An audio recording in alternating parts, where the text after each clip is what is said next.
कर्ण की अनकही कथा, प्रतिशोध, साधना और परशुराम का श्राप। हस्तिनापुर का वह काला दिन, अपमान की आग। हस्तिनापुर के गुरुकुल से बाहर निकलते हुए बालक कर्ण के पैर भारी थे, पर आंखों में अंगारे थे। गुरु द्रोणाचार्य के शब्दों ने उसके हृदय को छलनी कर दिया था। सूतपुत्र, शस्त्र उठाना तुम्हारा धर्म नहीं, रथ हाँकना तुम्हारा भाग्य है। कर्ण ने पीछे मुड़कर देखा। वहां अर्जुन, दुर्योधन और अन्य राजकुमार अस्त्रों का अभ्यास कर रहे थे। कर्ण जानता था कि उसका निशाना अर्जुन से अधिक अचूक है, पर उसे अवसर नहीं मिला। उसने गंगा के तट पर खड़े होकर सूर्य देव की ओर हाथ उठाए और एक भयंकर प्रतिज्ञा ली। हे पिता, यदि समाज ने मुझे मेरे जन्म के कारण ठुकराया है, तो मैं अपनी योग्यता से ऐसा स्थान पाऊंगा कि इतिहास मेरे कुल को नहीं, मेरे कौशल को याद रखेगा। यदि द्रोण मुझे नहीं सिखाएंगे, तो मैं उस गुरु को ढूंढूंगा जो द्रोण के भी गुरु हैं। महान गुरु की खोज, महेंद्रगिरी की यात्रा। कर्ण ने सुना था कि इस पृथ्वी पर केवल एक ही महायोद्धा है जिसने 21 बार अधर्मी क्षत्रियों का नाश किया है, भगवान परशुराम। पर एक समस्या थी। भगवान परशुराम केवल ब्राह्मणों को शिक्षा देते थे, क्योंकि क्षत्रियों के अहंकार से उन्हें घृणा थी। कर्ण ने एक अत्यंत कठिन निर्णय लिया। उसने अपनी पहचान छुपाई। उसने क्षत्रिय तेज को शांत किया और एक विनम्र ब्राह्मण युवक के रूप में महेंद्रगिरी पर्वत की कठिन यात्रा शुरू की। महीनों तक जंगलों, पहाड़ों और हिंसक पशुओं का सामना करते हुए कर्ण आखिरकार उस स्थान पर पहुंचा जहां भगवान परशुराम तपस्या कर रहे थे। परशुराम का व्यक्तित्व काल के समान भयंकर और सूर्य के समान तेजस्वी था। कर्ण ने उनके चरणों में गिरकर प्रार्थना की, हे ऋषिवर, मैं एक जिज्ञासु ब्राह्मण हूँ। मुझे ब्रह्मांड के सबसे शक्तिशाली अस्त्रों का ज्ञान दीजिए। परशुराम ने कर्ण की आंखों में देखा। उन्हें उस युवक में एक असीम धैर्य और सेवा भाव दिखा। उन्होंने उसे अपना शिष्य स्वीकार कर लिया। साधना और विजय, अस्त्रों का ज्ञान। महेंद्रगिरी के आश्रम में कर्ण का नया जीवन शुरू हुआ। यह जीवन तलवार चलाने से अधिक अपनी इंद्रियों को वश में करने का था। कर्ण सुबह सूर्योदय से पहले उठता, गुरु की सेवा करता, आश्रम की लकड़ियां काटता और फिर घंटों तक तपस्या करता। परशुराम ने कर्ण को वह सब सिखाया जो द्रोणाचार्य कभी नहीं सिखा पाते। भार्गवास्त्र, वह अस्त्र जो शत्रुओं की सेना को एक क्षण में भस्म कर दे। ब्रह्मास्त्र का आह्वान, वह परम ज्ञान जो केवल ब्रह्मांड के रक्षक ही जानते थे। शब्द भेदी बाण, बिना देखे केवल ध्वनि सुनकर लक्ष्य भेदना। कर्ण एक असाधारण शिष्य सिद्ध हुआ। परशुराम अक्सर कहते, पुत्र, तुम्हारी एकाग्रता अर्जुन से भी श्रेष्ठ है। तुम भविष्य के सबसे बड़े महायोद्धा बनोगे। कर्ण खुश था, पर उसके मन के किसी कोने में वह झूठ कचोट रहा था कि उसने अपनी पहचान छुपाई है। नीति का खेल, वह भयानक दोपहर। एक दोपहर गुरु परशुराम बहुत थक गए थे। उन्होंने कर्ण से कहा, पुत्र, मेरी देह थक चुकी है, मुझे थोड़ी देर विश्राम करने दो। कर्ण ने गुरु का सिर अपनी जांघ पर रखा और वे गहरी निद्रा में सो गए। तभी नियति ने अपनी चाल चली। एक जहरीला कीड़ा आया और उसने कर्ण की जंघा में काटना शुरू कर दिया। वह कीड़ा मांस को चीरता हुआ भीतर घुसने लगा और खून की धारा बहने लगी। कर्ण को असहनीय पीड़ा हो रही थी। वह चाहता तो चिल्ला सकता था, पर उसे लगा कि यदि वह थोड़ा भी हिला तो उसके गुरु की नींद टूट जाएगी। वह पत्थर की मूर्ति की तरह बैठा रहा। जहरीला दंश और बहता हुआ गर्म खून, पर कर्ण के चेहरे पर एक शिकन तक नहीं आई। श्राप और सत्य का प्रकटीकरण। जब खून की गर्माहट परशुराम के शरीर को छुई तो उनकी नींद खुल गई। उन्होंने देखा कि कर्ण की जंघा लहूलुहान है, पर वह बालक शांत बैठा है।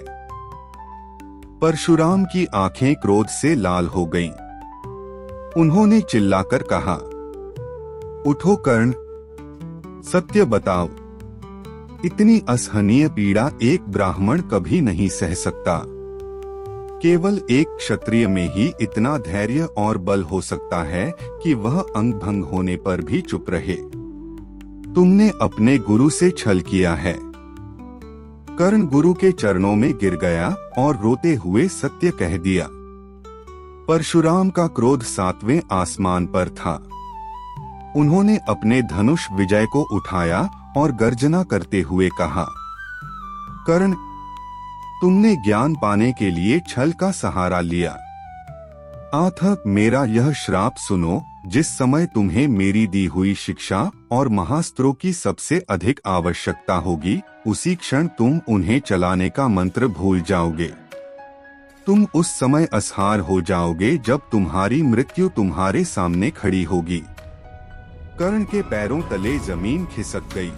पश्चाताप और विदाई। श्राप देने के बाद जब परशुराम का क्रोध शांत हुआ तो उन्हें दुख भी हुआ।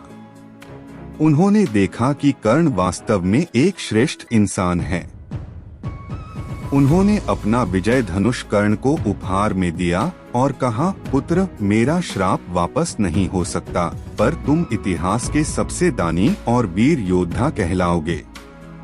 तुम्हारी कीर्ति युगों युगों तक रहेगी। कर्ण भारी मन से महेंद्रगिरी से नीचे उतरा। उसने शिक्षा तो पा ली थी, पर उसके माथे पर अब 2 बड़े बोझ थे। एक समाज द्वारा दिया गया सूतपुत्र का अपमान और दूसरा उसके गुरु का दिया हुआ श्राप। प्रतिशोध की वापसी और रंगभूमि का शंखनाद। परशुराम के आश्रम से विदा होकर कर्ण जब हस्तिनापुर की सीमाओं में वापस लौटा तो वह पहले वाला असहाय बालक नहीं था। उसके कंधों पर गुरु परशुराम का विजय धनुष था और उसकी भुजाओं में वह शक्ति थी जो पहाड़ों को हिला सकती थी। लेकिन उसके मन में एक गहरा घाव था, गुरु का श्राप। वह जानता था कि नियति ने उसे एक महान योद्धा तो बनाया है, पर उसके अंत की पटकथा भी लिख दी है। इन्हीं दिनों हस्तिनापुर में एक भव्य रंगभूमि का आयोजन किया गया था। यह कुरु वंश के राजकुमारों की शिक्षा पूरी होने का उत्सव था। पितामह भीष्म, धृतराष्ट्र, विदुर और कुंती सभी वहां उपस्थित थे। गुरु द्रोणाचार्य बड़े गर्व से अपने शिष्यों, विशेषकर अर्जुन की धनुर्विद्या का प्रदर्शन कर रहे थे। रंगभूमि का दृश्य और अर्जुन का अहंकार। मैदान खचाखच भरा था। अर्जुन ने एक के बाद एक ऐसे चमत्कार दिखाए कि पूरी सभा धनंजय के नारों से गूंज उठी। अर्जुन ने अग्निबाण से आग लगाई, वरुणास्त्र से वर्षा की और वायुबाण से चक्रवात पैदा कर दिया। द्रोणाचार्य ने गर्व से घोषणा की, पूरे आर्यावर्त में अर्जुन के समान कोई दूसरा धनुर्धर नहीं है। तभी सभा के द्वार पर एक ऐसी गूंज सुनाई दी जैसे आसमान से बिजली गिरी हो। अचानक सन्नाटा छा गया। भीड़ 2 हिस्सों में बंट गई और एक लंबा, ओजस्वी युवक अंदर आया। उसके शरीर का स्वर्ण कवच सूर्य की किरणों में ऐसे चमक रहा था जैसे वह स्वयं सूर्य का कोई हिस्सा हो। वह कर्ण था। कर्ण की चुनौती, धनुष केवल क्षत्रियों की जागीर नहीं। कर्ण ने बिना किसी झिझक के द्रोणाचार्य और पितामह भीष्म की ओर देखा। उसकी आवाज में शेर जैसी दहाड़ थी। उसने अर्जुन की ओर इशारा करते हुए कहा, पार्थ, जो चमत्कार तुमने दिखाए हैं वे कोई भी कर सकता है। यदि साहस है तो मेरे इन कौशल को देखो और फिर स्वयं को श्रेष्ठ कहो। द्रोणाचार्य क्रोधित हो गए, पर कर्ण रुका नहीं। उसने वही सारे चमत्कार अग्नि, वरुण और वायु के बाण अर्जुन से भी अधिक श्रेष्ठता और गति के साथ कर दिखाए। पूरी सभा दंग रह गई। जो लोग अर्जुन के लिए चिल्ला रहे थे उनके मुंह खुले के खुले रह गए। कर्ण ने अर्जुन को ललकारा, आओ अर्जुन, द्वंद्व युद्ध करते हैं। देखते हैं किसका रक्त श्रेष्ठ है और किसकी कला। कुंती का मूक विलाप और कृपाचार्य का प्रश्न। जैसे ही कर्ण ने चुनौती दी, दर्शक दीर्घा में बैठी माता कुंती मूर्छित बेहोश हो गईं। उन्होंने अपने ज्येष्ठ पुत्र के कवच कुंडल पहचान लिए थे। उन्हें समझ आ गया कि आज भाई भाई के रक्त का प्यासा हो गया है। तभी गुरु कृपाचार्य आगे आए।